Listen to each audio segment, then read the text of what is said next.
Yo, YouTube. Want to make an update on the car and where she's been. I've been making a very long, in-depth video that's been taking a couple weeks. That's why I haven't uploaded. You see the car is in a little bit of a maintenance state right now, but don't mind. But as you see off the rip, I'm doing some fabrication with this wide body. It's not finished. I need to go over everything one more time with some sandpaper. And this specific flare, I gotta touch up. I capped off these tops where there was gaps from cutting the flares, and I made it flat. But I gotta put some filler in that piece. So all I did was match the body lines of these 2012 to 14-year model Chargers. You can see where the bumper comes off, the flare is cut and it stops, so it looks nice and like it's OEM.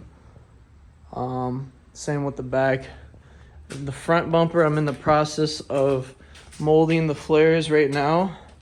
So what I did with these and the back is for 24 hours I used a 3M windshield adhesive. You can get this stuff from AutoZone. You can use a bunch of other stuff to glue them. This is by far the easiest to work with in my opinion. Get a tube of it, put it in a caulk gun, and you just apply it where needed. It works really well. It holds stuff on pretty good. I let that set for 24 hours with these flares clamped on using these clamps. It'll all be in my video tutorial coming up soon.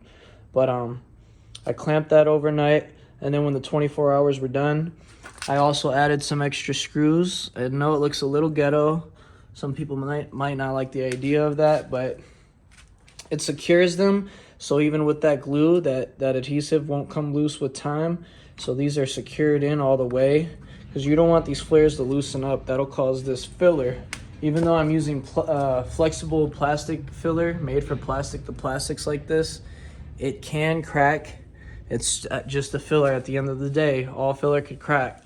So you want these to be secure as possible. Hopefully it doesn't crack, but if it does, I'm gonna have to go over this and the back bumper with reinforced fiberglass. So we'll see how this holds up.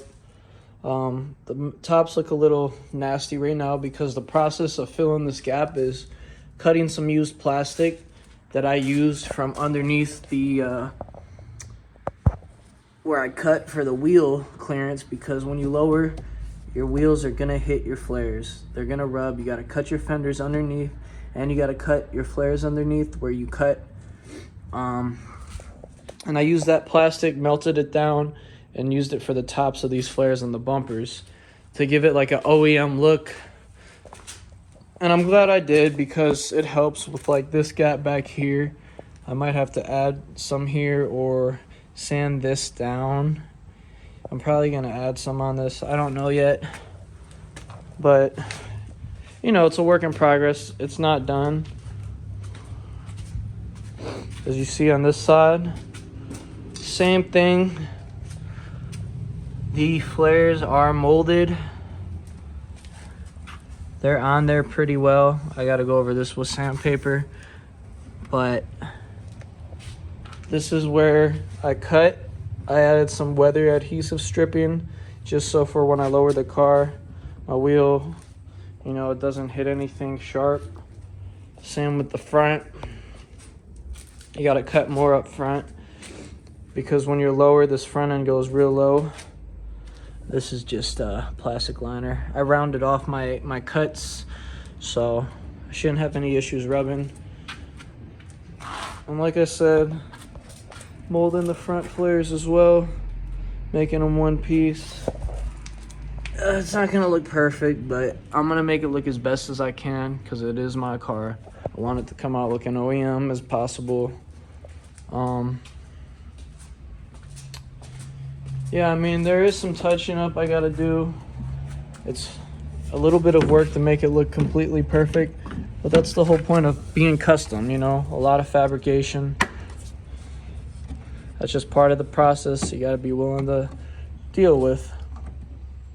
And that's clipped in. It looks pretty good if you ask me. I mean, a lot better than the line ending here where it does originally. because it's not meant for these year models. But I think that's gonna come out looking complete fire, guys. I don't know about you, but that's coming out nice. I gotta go over this. This bumper isn't in all the way, FYI. That's why it's kind of popping out. I gotta push that in, secure it with bolts, so this gap won't be as noticeable. I will have to work it down some because it does poke out a bit. I'll figure that out. The same on the other side. It's like I said though, the bumper isn't fully secured in. I might just add some more filler on these flares. Don't entirely know. It's not a big deal because I'm more so concerned about the gaps in the body lines, and now those are on point. So a little bit more fabrication, this will be done. I gotta finish the front bumper, and then I'm gonna go over everything with some more filler, sand it to perfection before I take it to the paint shop. I want everything to be completely perfect, so it will be complete soon. Hoping to finish the bodywork this week, but you know, if it gets delayed another week, then it gets delayed, because at the end of the day, I want this to come out looking perfect and how I vision it, because I don't see a lot of people making videos on the 2011 to 14 Chargers, let alone wide body in them. So I'm making sure this comes out perfect. Look at that. I mean, that body line is on point. I love that the body lines on these flares match now. It just makes the car look so much more factory. I mean, look at that. Like I said, it's not perfectly sanded. It does need some work. It's not done yet. I've been at this for like a week or so. Literally only a week. I know some people take months for projects like this, so it will be done quick and it will look good. So have some faith in me, guys. And that's it. I just wanted to give you an update on the car, let you see what was going on with it, the process of making your car a wide body.